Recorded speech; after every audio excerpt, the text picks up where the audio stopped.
Protect yourself and your family from unexpected challenges. Consider accident-only income protection.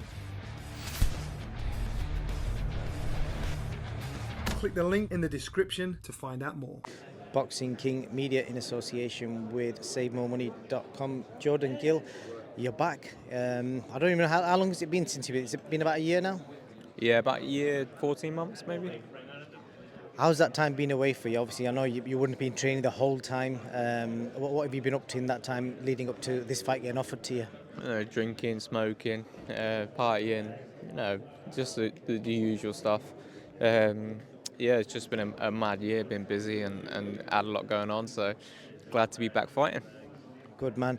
I just spoke to Mick. I think I'll start off with one of the things he said, because I said to him, it's a credit to both of you for kind of taking a hard fight straight away. But I think he kind of said that you wanted an easy fight, but Matchroom were saying if you want to fight, you're going to get this kind of fight.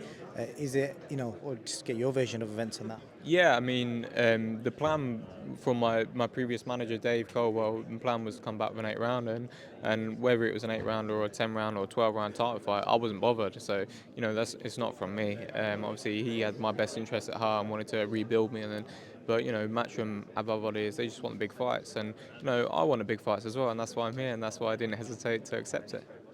And you're here now, and like I said to him as well, both of you are coming off bad losses, and psychologically, it's easy for a member of the public or non-boxer to look at that and go, "Oh, how's he going to deal with that?" But only you guys will know when you step into that ring.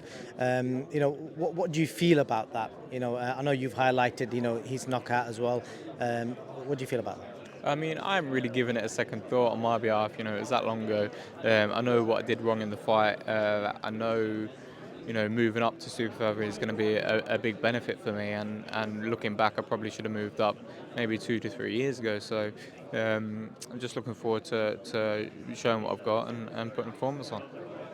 And also, I spoke to him about the sparring. I said, both of you obviously took this fight because you've sparred each other, so you must have took some confidence from them spars that you had with each other. Are you able to tell us, what did you take the most from the spars? I mean, you can't really take much from sparring because sparring is sparring. It's not in 8-ounce gloves and it's got head guards on and stuff. And it was so long ago. It was probably 5-6 years ago. We both developed massively as fighters. But at the end of the day, he was really good sparring. It was very competitive sparring, and they wouldn't have asked me down if it wasn't to prepare for the fights that he had at the time. So yeah, it was good. But this is different now. And I've got to ask you about the whole training side of things. Obviously, you've been at the Gill gym, you've done Dave, I know your dad's trained in between as well, and now you've got Barry Smith leading your corner. What kind of fighter have you now become? Early days we kind of looked at you as like an Gill fighter, with the footwork, moving about, then you've become more stable. So what's this new Jordan? Is there a new Jordan Gill, or is it refined? I think you sort of work on different things every camp because every fight's different.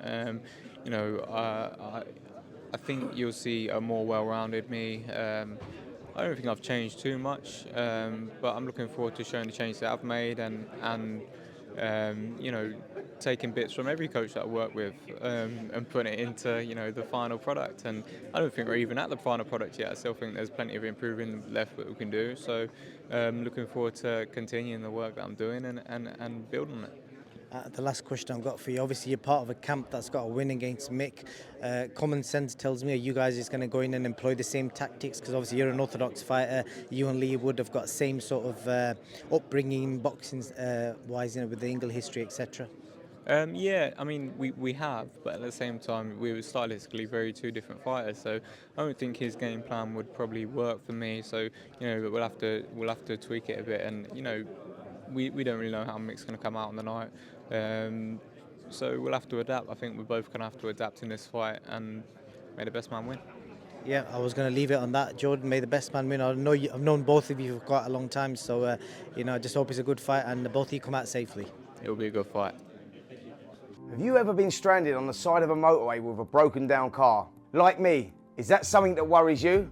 That's where motor breakdown insurance comes in. If your vehicle breaks down, a trained professional will be sent out to get you back on the road. Or if this is not possible within the specified time frame, to transport you to your home or to the nearest garage.